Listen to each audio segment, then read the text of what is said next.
An official Major League ball. You go to your local sporting goods store, you could have one for about $6. You go to your local ballpark, and some fans will do just about anything to get one.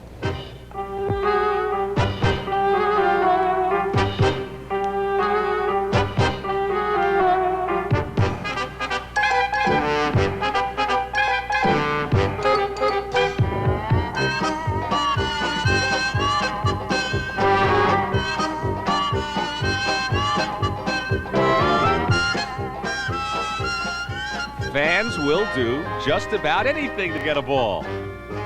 But at Wrigley Field, when the visiting team hits a home run, fans in the bleachers will throw the ball back.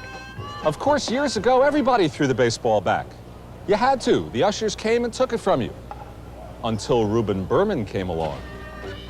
The Polo Grounds, May 16th, 1921. The Giants hosted the Reds.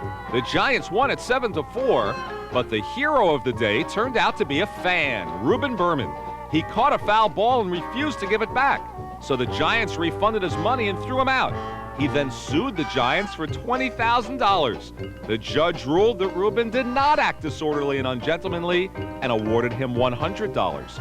After the Reuben Berman incident, the evidence seems to indicate that the Giants changed their policy, possibly for public relations reasons, possibly because it was becoming increasingly more difficult to get the fans to cooperate with that custom.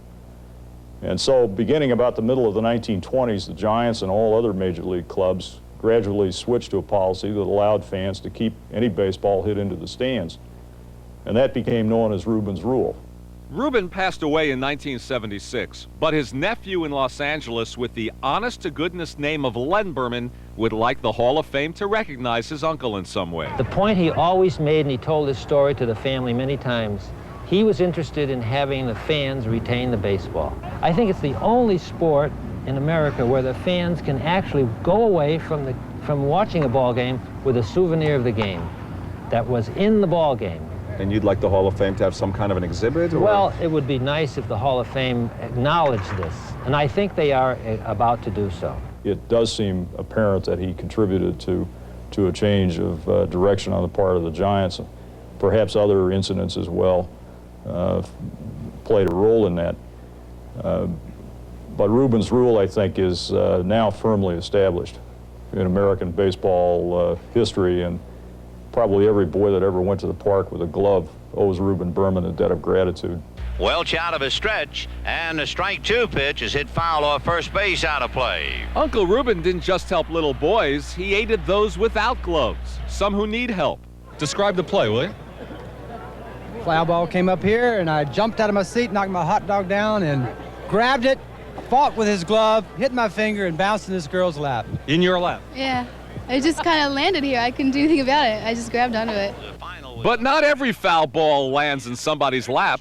The pitch is fisted foul this time, and a fine catch up there. The fine catch was turned in by actor Ed Nelson. We had one and come up about 6 weeks ago, and zap, it came up. I said, honey, this is it. I reached up, I said, I better try and catch it, and I did. So the next time somebody catches a foul ball and keeps it, he has Reuben Berman to thank. Thank you, Uncle Reuben. Uncle Reuben, thank you. Thank you. This is Len, no relation to Reuben Berman in Los Angeles. Thank you, Uncle Reuben.